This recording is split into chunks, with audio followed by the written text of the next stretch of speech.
Hi வணக்கம் viewers. இன்று பிறந்தநாள் காணும் என்னுடைய பிறந்தநாள் வாழ்த்துக்கள்.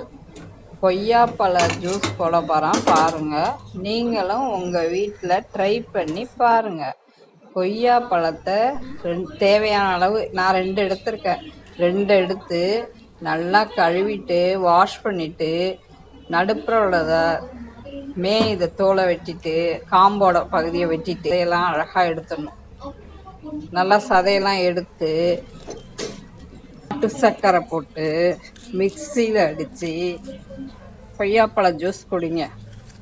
சுகர் பேஷண்ட்டுக்கெல்லாம் இந்த கொய்யாப்பழ ஜூஸ் நல்லது. கொய்யாப்பழத்தை அரைப்பழமாக கடித்து சாப்பிட்லாம், அதுவும் நல்லது தான். கொய்யாவோட இலை இருக்குது பாருங்கள், கொய்யாப்பழத்தோட இலை 2 அதையும் மென்று சாப்பிடலாம்.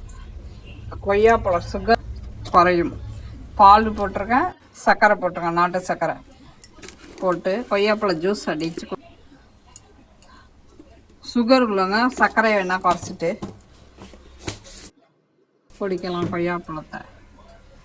ஏன்னா வயசானவங்க மென்று திங்க முடியாதுல்ல, இந்த மாதிரி ஜூஸ் அடித்து குடிச்சிங்கன்னா நல்லது. கொய்யாப்பழத்தில் எத்தனை சத்துக்கள், நிறையா சத்துக்கள் இருக்குது. இது டெக்கரேஷன், இந்த கொய்யாப்பழத்தை மூடி வந்து டெக்கரேஷன் பண்ணிங்க. உப்பு மிளகாத்தூள் போட்டு அப்படியே டெக்கரேஷன் பண்ணி அந்த கொய்யாப்பழ ஜூஸ் ஊற்றி குடித்தோம்னா கொஞ்சம் உரப்பாகவும் உப்பாகவும் டேஸ்ட்டாக இருக்கும்.